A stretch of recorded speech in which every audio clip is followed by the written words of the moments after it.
cool fact of the day is... Bulletproof Radio. Hey everyone, it's Dave Asprey with Bulletproof Radio. Today's cool fact of the day is that ants only rest for 2 8-minute periods a day, and only during one of those periods is there a decrease in brain activity in black and red ants, at least, that resembles sleep.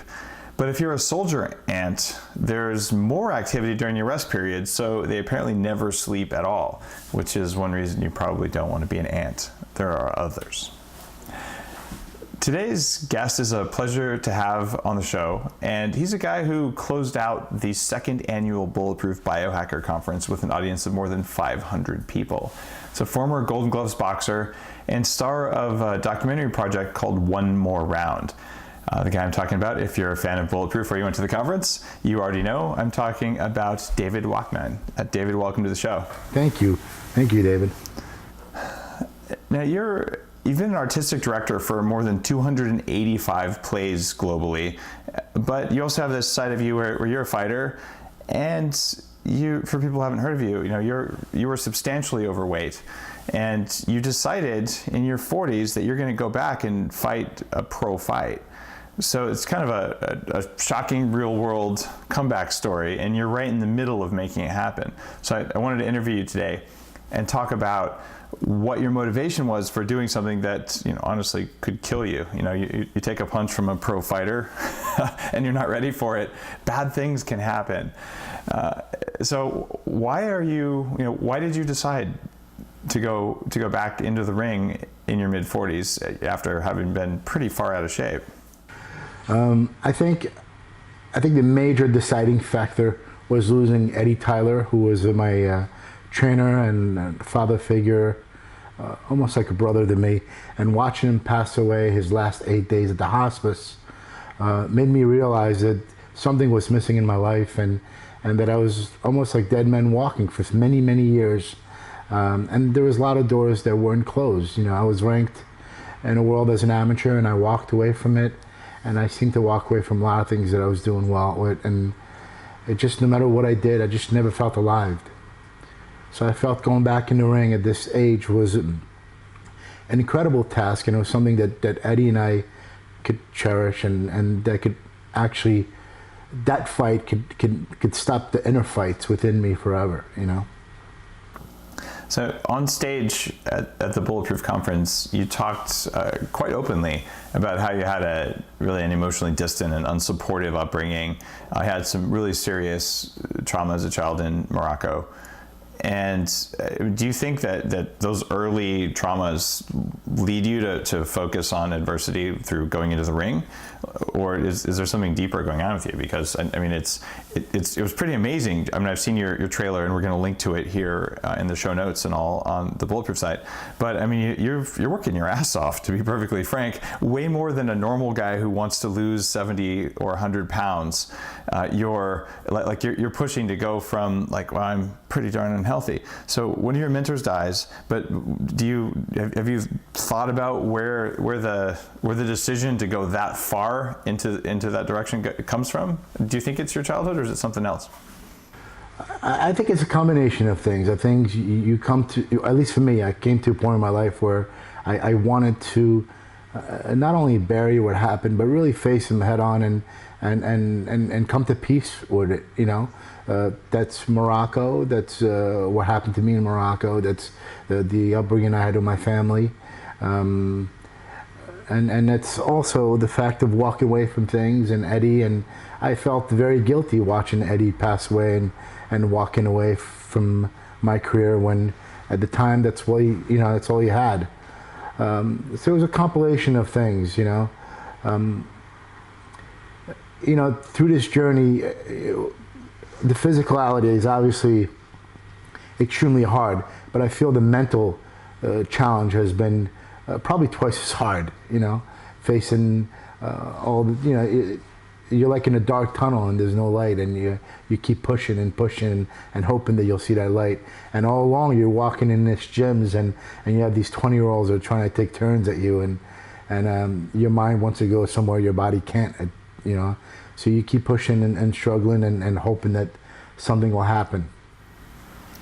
Well, you've got a lot of courage, but you're willing to just talk about some of your formative experiences, and also just to go out there, like you said, going to the gym where there's guys half your age who are out there frankly trying to kick your ass. So you've definitely got something special going on there, that willingness to just drive and push yourself. And you've also got this enormous problem to hack in that, it's not just age, it's age plus your health status and things like that. And the reason that I'm particularly interested in how you're doing this is I think a lot of listeners for Bulletproof Radio are in a similar situation where there's a lot of stuff they could have done, they didn't do. We all make trade-offs for a family or for a career or for whatever, and then you hit a certain point where you're like, well, wait, I still could do that, but it feels insurmountable. And you're like, I don't care if it's insurmountable, I'm just going to do it anyway. And then I'll make a movie about it at the same time, which is way cool. I can't wait to see one more round when it comes out. Out of all the things that you're dealing with, age, physical problems, what's been the single toughest hill for you to climb? Well, it's funny, David, is at different times through this, we've been shooting for 2 years now. We're hopefully wrapping the film in August or September. And there's been adversity all along. And like at one point it was my weight, another point it was massive injuries. I mean, I just went through 4-hour operations on my foot. Another point, you go through financial crisis where for 2 years I had to turn down every single job and put all my funds into it and try to get investors in it. And so you have to wear your producing hat at the same time. You have to be the subject matter. So depending on the month, the obstacle changes. But I think if I was to say overall, the mental challenge has been the hardest thing. Going back into your past, sitting down with the family and trying to have a conversation when there's never communications in 45 years. Sitting down with your psychologist and facing your past and trying to overcome it and understand it and kind of move forward from it. Seeing your daily habituals and try to change who you are. It's we're creatures of habits. It's really hard to change who we are. So trying to change that and so probably the mental has probably been the hardest. Do you draw a line between mental versus emotional? It's a very fine line. Some things cross over and some things are strictly mental.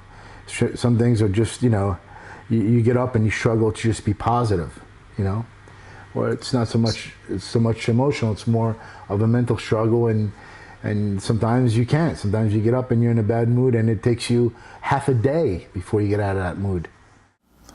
What do you do on a day like that? Like you wake up, your body hurts, you feel old, you got a headache, and you're like, man, I don't want to train today. I don't want to do this anymore. How do you psych yourself up to get up and do what you're going to do? I first start by yelling at my producer, Ashley. No. An honest answer. No, I think the worst part about it is not wanting to work out. Is when you get up and everything hurts, Yeah. You get up and just everything hurts, Through many years of boxing and playing soccer and just being a very assertive teenager, I've acquired a lot of injuries, past injuries. So you have all these injuries and you just suck it up. You get up and you suck it up. And for some reason, when I start sweating, when I'm in the gym and I start working out, the love comes back. There's boxing, I'm sure you've heard of, is an extremely addictive sport, and I missed it, and I didn't realize how much I missed it until I'm back in there duking out, sparring and working out, and but you get up and this is something you have to do. It's my job, so you get up and you go and do it, and that's it. Now, one of the reasons that I think boxing may be addictive, and I'm not a boxer, but I've done a lot of work with Stephen Kotler, who was the keynote at the Bulletproof conference, the same one where you were the final speaker. He talks a lot about flow state, and if you're in the ring, you've got your hands up. If you do it wrong, you're going to take it one in the face.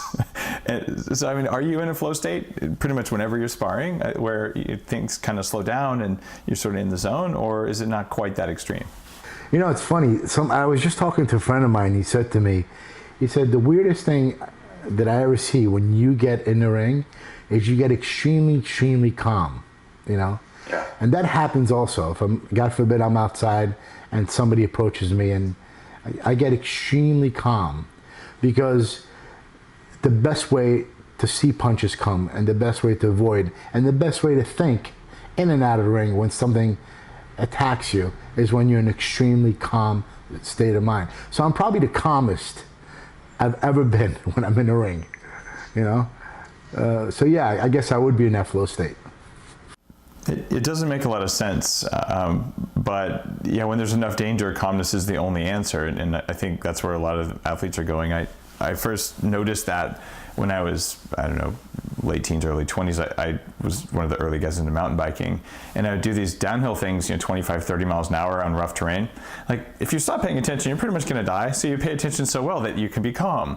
And it may be even worse for people with a little bit of ADD or some other mental characteristics like that. But all of a sudden, like, all right, you can just do it. Same thing, driving faster than 75 miles an hour is probably good for you if you're someone with a brain like that, not bad for you. So you go into that and you seek that in the ring, and you've identified that it makes you happy. But you're 45. You're going to do a pro fight, hopefully in August or September. You're looking to schedule it. It looks like in a few months in June. So you're gonna have your fight. But let's win or lose. I doubt you're going to launch a successful pro career with the number of injuries you've had at 45. So you're going to go back and you're going to do what you didn't do the first time. And I've got great respect for you doing that. How are you going to keep yourself in that state after that fight? How are you going to keep from gaining those 70 pounds back? How are you going to take these changes and make them permanent in your life? Well, I think the diet is a way of life. It's not really a diet. I see it as a way of life. Eating healthy. Something had shut off 22 years ago where I just didn't care. I didn't care about working out. I didn't care about looking good. I didn't care about eating right. I just didn't care. Where today I very much care. Something has flipped through this journey that made me realize that I do want to eat right. I do want to be healthy. I do want to keep going to the gym after this fight. I mean, of course, I'm not going to fight again, but I will go and spar and box and run and do my road work and feel good and look good. But most of all, I just feel great when I eat right, and where in the past I would feel like crap, but it was such a everyday thing that I really didn't care. Like, food became my best friend. Being alone and picking out for the TV was my best friend. So in the, by the way, I haven't asked you outright, what are you eating these days anyway as you're training? Well, sometimes I go through periods where I'll juice for 2 weeks and I'll clean, I'll go through a cleansing, and then I'll go back and I'll have just like right amount, like a 40% protein, 25% carb, 20% fat. And then I'll up the protein with shakes. So overall, I have about 55 to 60% protein throughout the day. Wow, that's a lot. And that's because you're trying to put on the muscle mass? Yeah, and also decrease the, I'm so sensitive to carbohydrates and sugars in general that unlike other people, even though my metabolism has raised, I look at bread and I get fat. So I have to be very careful with that. So I try to have about 3 meals and 2 snacks throughout the day.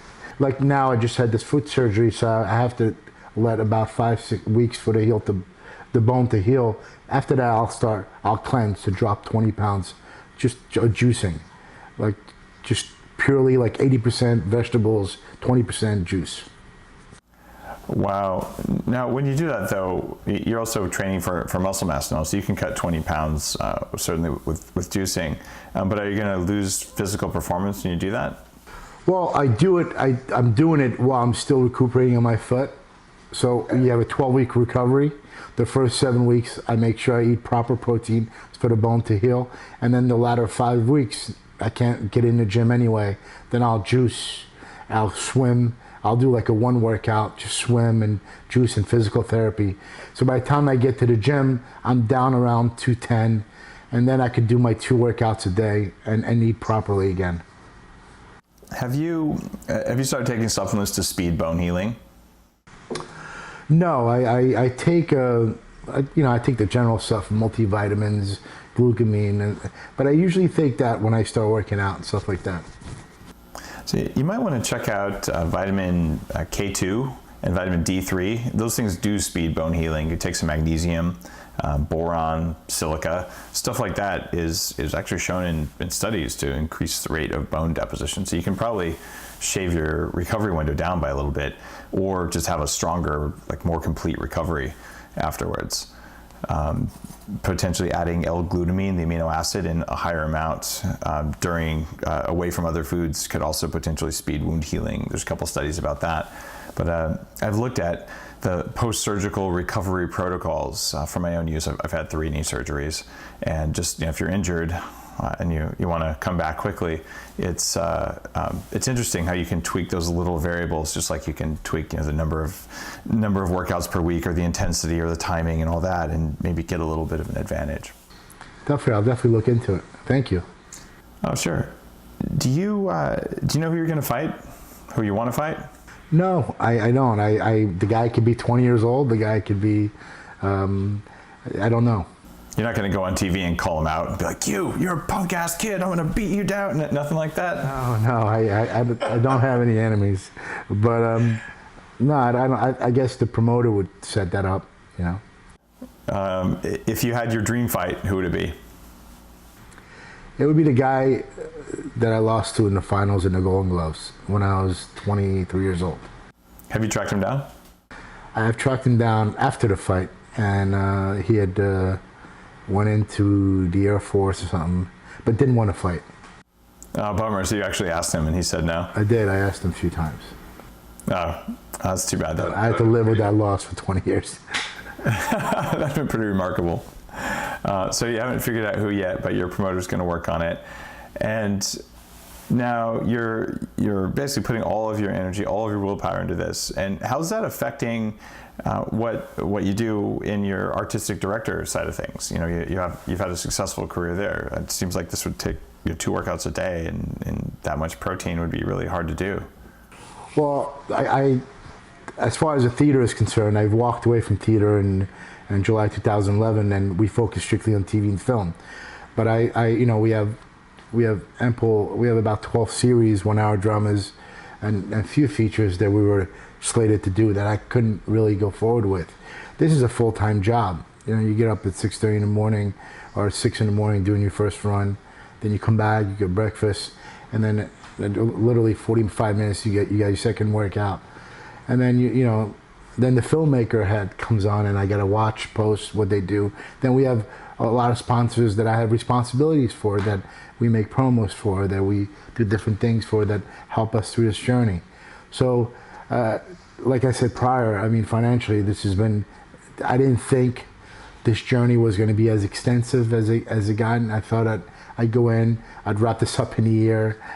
Foolish that I was. That's not the case. The movie got way bigger and more responsibility on my part. So I had to put a pause on everything. Hopefully when this film comes out, Sundance or Toronto or Cannes, then HFC Pictures will revive. Got it. So you've really got a lot more writing on this fight than just winning or reconquering an old loss. You've also got a lot of your career on line for it. Right now, David, this is my entire life, literally.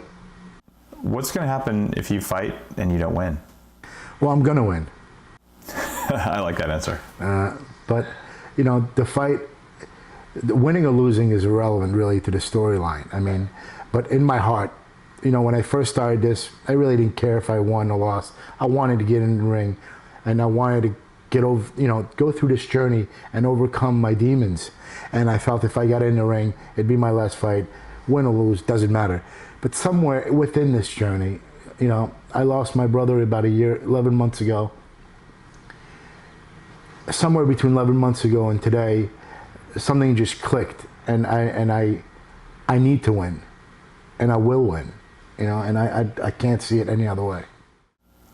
I got it. Well, that manifesting things into reality thing certainly seems to work. What are you doing from a coaching perspective? Like who coaches you? How do you rely on experts in order to help you? Basically, I don't want to say cheat because that has a negative connotation, but I'll say it anyway. How do you cheat within the rules? Like how do you take full advantage of the opportunities you have? Like who's on your team? Who's in your corner?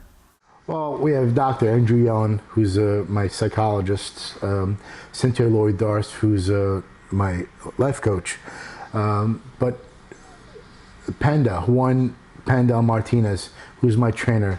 And it's been pretty amazing because through this journey, I've went through numerous trainers, maybe 3, 4.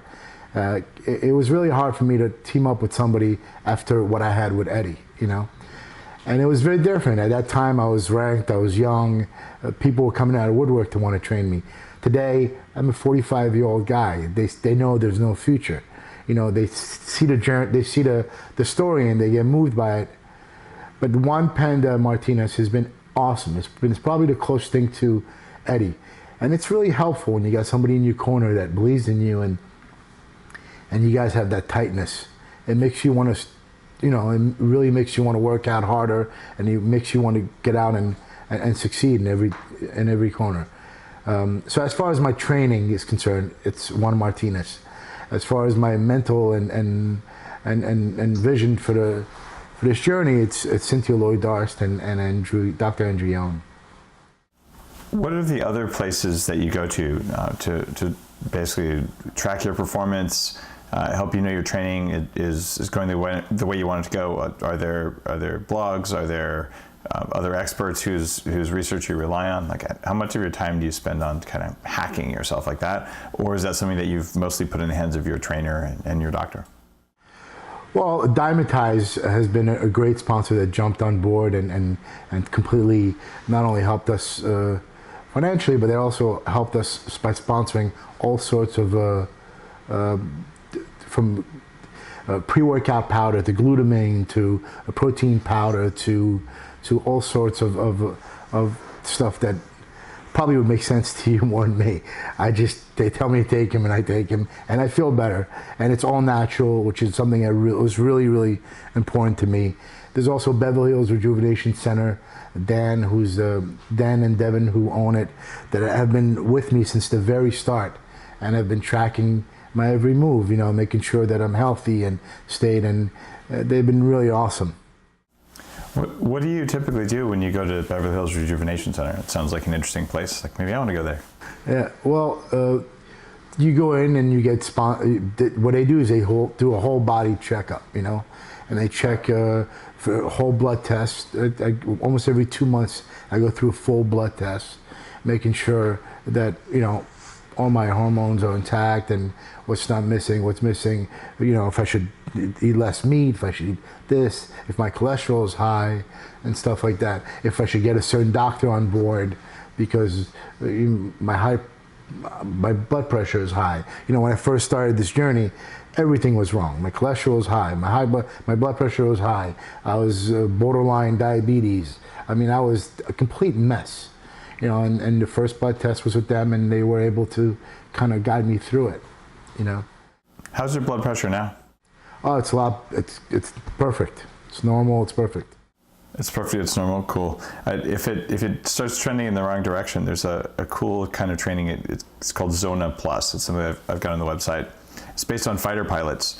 You do this grip strength training sort of thing, but it has a little computer feedback device. You squeeze it, and for 2 minutes, you squeeze just hard enough, not too hard, not too light, and it trains your nervous system to lower your blood pressure. It's the coolest piece of biofeedback tech I've ever really seen, and it's got effects on blood pressure. It's interesting though, when you go to a place like the Beverly Hills Rejuvenation Center, anywhere you're getting data, you're on kind of the extreme edge of biohacking there. If you're getting data every 2 months, that's more than most people. I probably do mine every 4 to 6 months, depending on which data it is. I tend to get a lot, but you've got a team of professionals there who are looking at the data and helping you identify when it's going the wrong way. You've got a psychological and emotional side of care, and you've got a sports training side of care. So you've basically got two focused professionals and then a team of data and specialist kind of people. They're all in your corner backing you up, even though in the ring you see sort of your main trainer. Right. So is that common? Are the guys you're fighting using that much data? I think the guys that I'm fighting today are using a lot more. Back when I fought, you had your trainer and yourself. Today they have strength coaches, they have weight coaches, they have life coaches, they have psychologists on board, they have so many dietitians, they have some of them have chefs. And obviously it depends where they are in their career, but in general today a boxer has a more equipped team than the old school. It's not as get out there, do your road work, and get in there and box like it used to be. I understand that there's been shifts in almost every sport where people are really competitive, where we have chest strap monitors, heart rate monitors, and we've got just amazing amounts of data, and some amount of the discipline that comes from being a very high level athlete and competitor is not just doing the work, but then doing the analysis to figure out how you could do the work better. Do you spend a lot of time with your trainer sort of doing that? Like if this sparring match wasn't as good as it could have been from a data perspective, or is it more sort of he watches you, he says, yeah, you're not moving fast enough, you need to go more to the left, or you're leading with your right, or whatever the other things you're doing? It's more the latter. It's a second part. There's no, Juan Penda Martinez is a very old school trainer. So there's not much data at all. It's more, you need to do that, you need to keep your right hand up, and usually talks are between rounds when he sees what I'm doing wrong and when he sees what I can capitalize with the other person. And then of course when we're not sparring, we work on different things where I can, he'll work on my power or things that I lack or things that he feels that I can improve on. That's really cool. I love hearing how things are shifting and hearing how someone is really pushing hard, like who supports you and how you build a network of people and tools and whatnot in order to help make things like that happen. There's some other goals you have going on. Like right now you're working to be a full-time athlete so you can finish documenting your story. Your film is pretty far along. You're going to schedule a pro fight in June and then hopefully fight in August or September. Assuming you do all that stuff, are you doing like an Indiegogo? I haven't looked into the funding side of how you're making your thing go. Like, how are you funding the movie to get it out the door? Well, obviously for the big part, I've used a lot of my fundings. I've put in a lot of my fundings into it. And then we've had, I'd say maybe 5 to 10% of it came from private investors. And then we've also had sponsors on board that came in and believed in the story, that put money, or some are renowned doctors that just put their services. Like for example, Dr. Meyer, who just did the surgery on my foot. I mean, it would have cost me up in the high teens and the thousands if I didn't have him on board. So different funds came from different wares, and we're still, we're at our fourth phase, and we're the budget originally started at $150,000 to $250,000. Today it's at $1.1 million. Wow. We spent $750,000 of it already, so we're still looking for the last $400,000 to finish the project. You got to remember though, this is not the documentary that we set out to do. We shot in Morocco, we shot in France, we shot in Israel, we shot in Dominican Republic. What a small story evolved to the point where there's been interest in a TV series. We have 3 letters of intent from some of the biggest distribution houses. One of them from Canada, E1 Films, who distributed Hunger Games. So there's been a lot of interest that usually doesn't happen until you finish principal photography. But people have followed us. We just made front page in a newspaper in Casablanca, Morocco. Nice. Yeah, so it's been, and look at you, I'm talking to you, and you're a big deal, and we're grateful to be talking to you. So it's like a lot of things, we've been lucky in a lot of ways that people have been turned on by this story, and it's been really humbling. So it's been a mixture. It's one of those things when you think you're going to shut down, something miraculously happen and you get a check, or something happens and you keep going. Obviously, originally the funding was going to be $250 and we had it covered, but as the story grew, it got better. But the good thing about this, David, is because it's become a major documentary now we're looking at theatrical release, where at one time, it was ancillaries, Netflix, Amazon Prime, Hulu. I mean, that's what we're looking at, video rentals. Where now you're looking at major theatrical release worldwide. It's got 4 different languages. English is dominant, but you have 4 different languages within a documentary, and it touches anybody. It's just, it's not about. It's almost like Rocky. It's not about boxing. It's more about a heartfelt human story and about second chances in life. Well, you've done a lot more overcoming than just overcoming weight and age. You didn't start out with a uplifting story, but you're turning what could have been a pretty unhappy life into what is an uplifting thing, and I think that's what makes One More Round. It's what is likely to make One More Round a really good film. Not that I've seen it yet, because it's not done, but I'm excited to check it out when it comes. If you do have the fight as planned, August or September, I'm not sure which month it would be. How long after that would people listening be able to see the film? Well, right after the fight, we go back and shoot 3-4 days in New York, 3-4 days in Pittsburgh, wrap up the Eddie story, and then go to Morocco and wrap up the whole family and all the incidents that happened in Morocco, and then finalize post. So I'm hoping that by October, November, we'll be able to enter it to major film festivals. Now, depending on what distribution team is on board, if we sell this film before or not, they'll have a say in that as well. Major film festivals are very hush-hush about keeping everything low-key, not showing more than 8 minutes and stuff like that. So hopefully the film will come out around November, December. That would be great. Well, maybe we can hang out at a film festival together. I've got my documentary Moldy about environmental mold and what it's doing to people, a lot of human interest stories. And because you've been filming for a couple of years, but I walked into this just saying, like, this is something that will affect a lot of people, that is affecting a lot of people, and they don't know about it, so I can tell the story. And the amount of work it takes to make a film, my God. I've spent 6 weeks of my life on the road and setting up lenses and cameras and lighting, and holy crap, I had no idea what I was getting into. You must spend a lot of time, like you're talking about all these on location things. How many people are working on your production? I mean, all the legal rights and all that kind of stuff, it's got to be like a dozen people or something. Well, we have half a dozen in the intimate production, just, producers, associate producers and all that. And then you have a whole bunch of cameras, aside from your head DP, Patrice, and your head camera, which is Christophe Evans. You have over a dozen camera people coming in and out, and then you have obviously your attorneys and your legal team and everybody else that comes in and out. But depending on the shoot, a shoot could be one person and I, and it could be 30, 40 people and I, depending what you're shooting, where you're going to shoot, what needs to be grabbed. I'm thinking for the fight, we're probably going to have 6 cameras, so that's a crew of maybe 24 people with sound and stuff like that, and depending, so it can be small.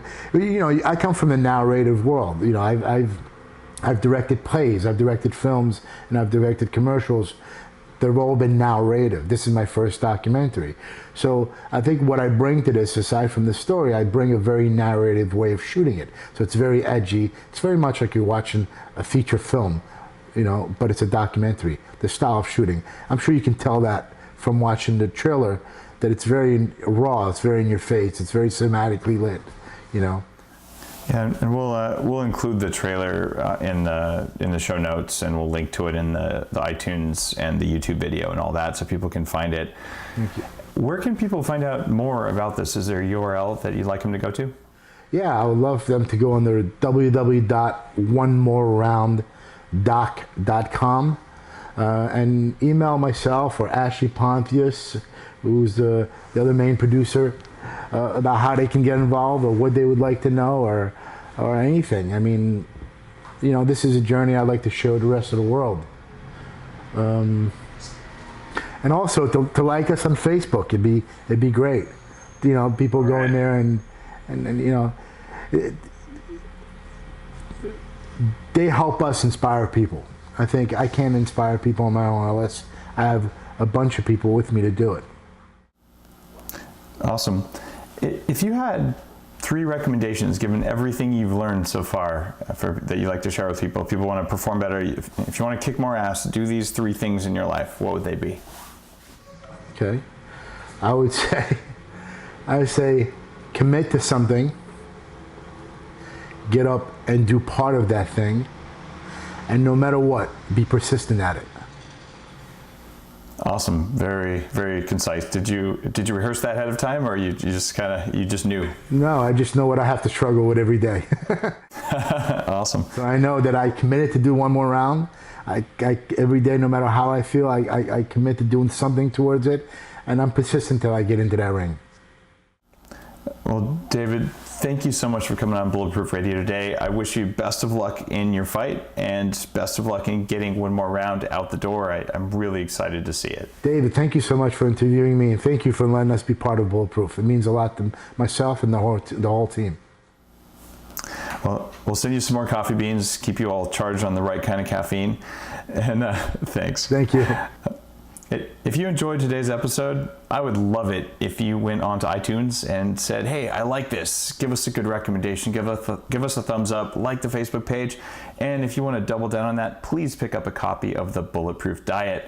I'm still working on sales. I'm getting ready to start my next book, and selling a few more copies of the Bulletproof Diet actually moves the needle for how quickly the next book comes out. So if you got a copy, buy 2 more, please. Totally appreciate it. Have an awesome day. The way to get yourself into ice water, or if you're like me and you're just kind of lazy and you don't really have the time or the resources to go out and buy 20 pounds of ice every time you want to sit in a tub full of ice water. It's kind of expensive and takes a ton of time. You can do it, at least some of it, in about 2 or 3 minutes. Set it on the counter, take a deep breath, bend forward, and stick your face in the cold water. But if you do this every night, after just a week, you'll find you can leave your face in there for 20 seconds and you're okay. And by the end of a month, you'll find that, well, I guess I should get a snorkel because I can leave my face in there for 4 or 5 minutes. There's 2 methods that I recommend for brewing. The first is called a French press. You can buy these for about $10 at a lot of grocery stores now. It's a simple way to make coffee. All you need is water just off of a boil and coffee that's ground evenly. Or you can use a pour-over method with a metal filter, which is what I'll demonstrate here.